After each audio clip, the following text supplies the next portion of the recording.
এর আগেও রাফসানের ব্লুর দুটো ফ্লেভার নিয়ে আমি একটা রিভিউ করেছিলাম, আশা করি আপনারা ভিডিওতে দেখেছিলেন। আজকে ব্লুর লেমন রিচ এই ফ্লেভারটা ট্রাই করব, দেখা যাক কেমন।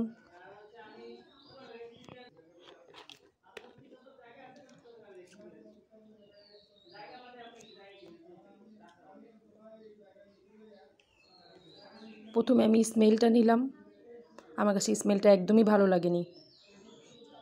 এবার টেস্ট করে দেখি।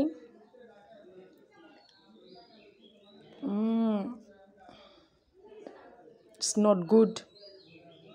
আগের দুইটা মোটামুটি আমাদের ভালোই লেগেছিল, রিফ্রেশিং লেগেছিল, বাট এইটার ফ্লেভারটা একদমই ভালো না। মানে পুরাই টাকা লস মনে হচ্ছে আমার কাছে,